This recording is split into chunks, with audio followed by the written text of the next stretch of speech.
Well, unfortunately, young people in neighborhoods like this aren't taught respect the way they should be. They're taught respect through violence. You acquire respect by being physically violent towards other people. The more violent you are, the more respect you have. Mario earned the reputation as a tough street fighter, but his neighborhood was 80% African American. And as a Latino youth, Mario didn't feel like he fit in. He couldn't relate to his parents either. So at age 12, Mario ran away from home. He hung out on street corners and quickly learned the fine arts of robbery and drug use. By age 14, the gangs wanted him to recruit members and sell drugs to those his own age. The gang became Mario's entire life. Everything I thought about, everything I believed revolved around the gang. Broke off communication with my family totally. They had taken on the place of my mother, my father, my brothers, and my whole life revolved around it. Then his family betrayed him. Mario had just pocketed several thousand from a robbery. When I awoke, my money was stolen. And the people that were at the party that were all part of my gang or part of my clique, they had all left. The only one left was a gang leader that had fallen asleep and the owner of the house. I went to check my pockets because they told me the party's over, you know, everybody left. And I seen that I had been robbed. Really saddened me to find out that what I had been taught and everything was not real. Mario withdrew from the gang. By age 20, he'd become a serious drug addict. I was hiding. I was running away from the fact that I had tried to find myself in the gang and I wasn't able to. And now I was left with nothing.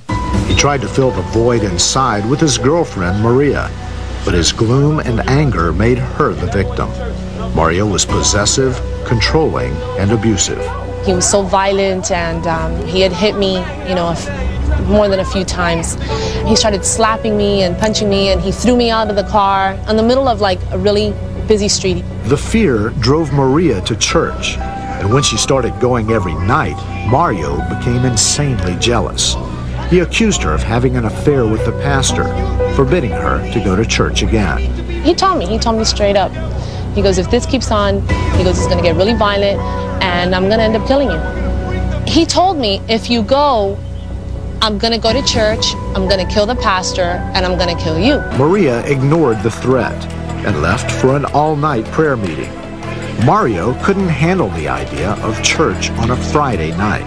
I lost my mind. I went in a rage.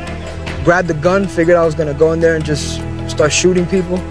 And but then I thought about it. I said, no, you know, they're always talking about blood and redemption. And you know, when I've gone there, I'd heard the message of the cross. I said, I'm just gonna stab this pastor right on the altar and make him my sacrifice, you know? Meanwhile, inside the church, the pastor had a miraculous word of knowledge. Holy Spirit is telling me that through those doors, there's a spirit that wants to enter. We need to bind the spirit that wants to enter here, because that spirit is a spirit of murder. He goes, I feel from the Lord that there's a spirit of murder.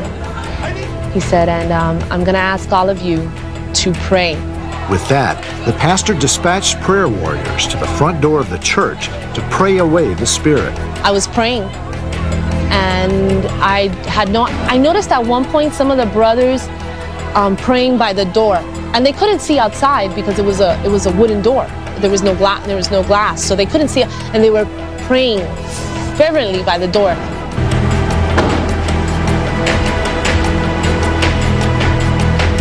I ran out of my car, and when I got to the church door in a rage and I tried to open it, I was physically restrained by an unseen force.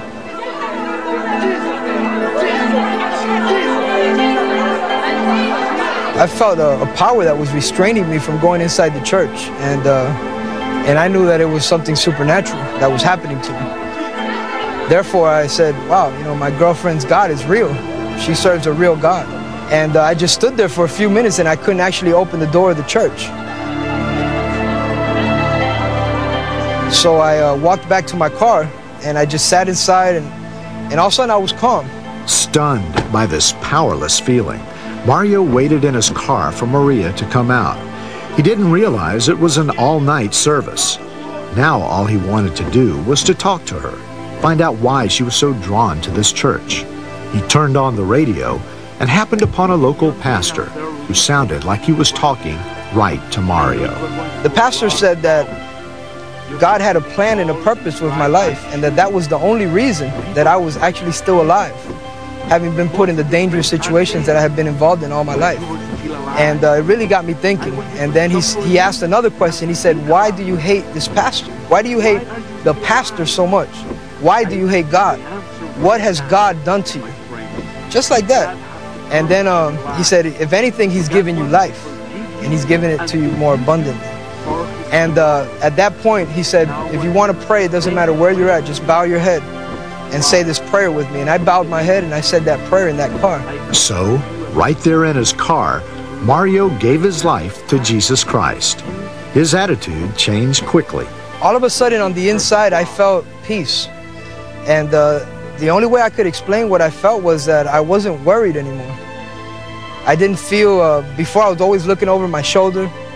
Every single person that I came across, I felt it was like someone that I had done harm to. Until that point, actually in the car, it just began. I felt peace. And I knew that if anything happened to me, if anything happened, that I would go to heaven. I knew that. At the end of the service, Mario was shocked to see Mario at the front door. He was just so serene and so calm that I was astonished. I was, what is going on? Mario explained what had happened and promised Maria that he would start living for God. My whole attitude changed. My new desire now was to please God and to serve Him. And the more I started attending church, the more I started learning about Him, and eventually wanting to tell others where I had come from. Mario proved that his conversion was real. He married Maria, got a full-time job, and earned his high school diploma. Over the next 6 years, Mario started his own Hispanic ministry and a special outreach to gang members called the Jesus Disciples.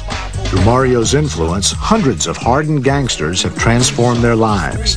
In fact, the Miami Herald calls Mario the Pat Robertson of Miami's ganglands. I was a runaway from the age of 12, involved in gang life basically my whole life.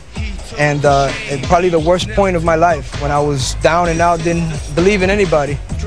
Jesus showed me His mercy, came into my heart and totally turned me around.